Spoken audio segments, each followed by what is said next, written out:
Salat adalah rukun Islam yang paling utama setelah dua kalimat syahadat. Salat ini mencakup berbagai macam ibadah seperti zikir kepada Allah, tilawah kitabullah, berdiri menghadap Allah, ruku, sujud, doa, tasbih, dan takbir. Saking pentingnya, salat adalah amalan pertama yang akan dihisab di hari kiamat kelak.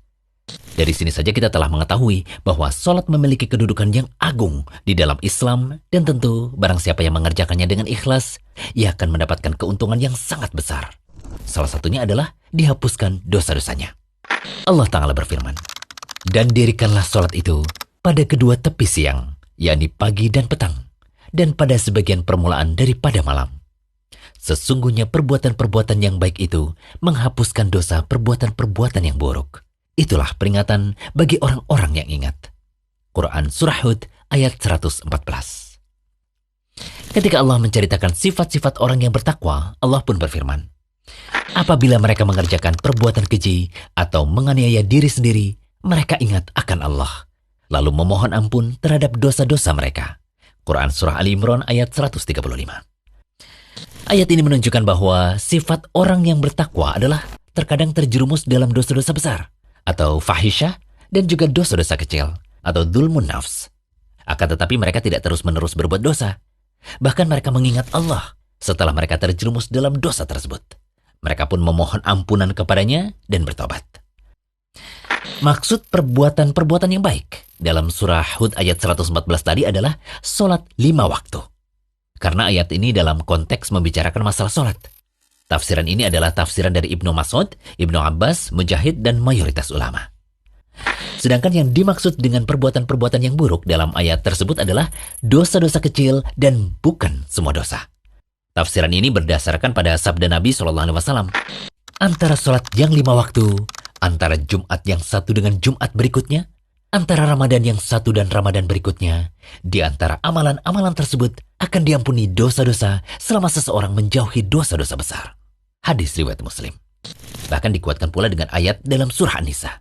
"Jika kamu menjauhi dosa-dosa besar di antara dosa-dosa yang dilarang kamu mengerjakannya, niscaya kami hapus kesalahan-kesalahanmu, dosa-dosamu yang kecil, dan kami masukkan kamu ke tempat yang mulia, surga."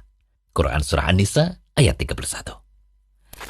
Kata kesalahan-kesalahanmu ditafsirkan dengan dosa-dosamu yang kecil, sebagaimana yang dikatakan oleh As-Sudi dalam Zadul Masir.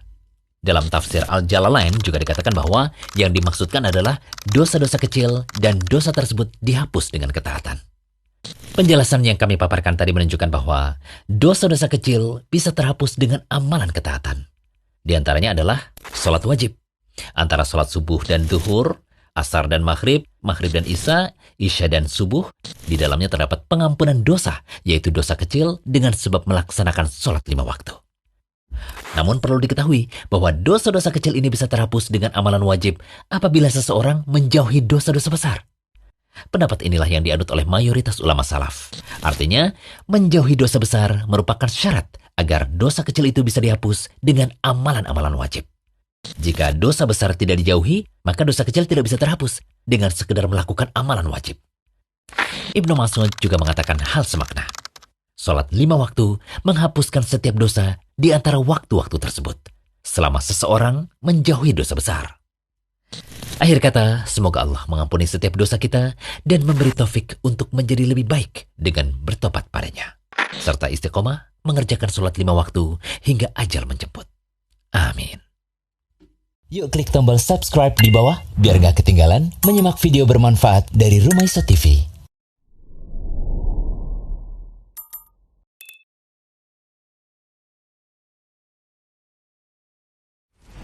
Jangan lupa kunjungi rumaiso.com, update setiap hari, insya Allah.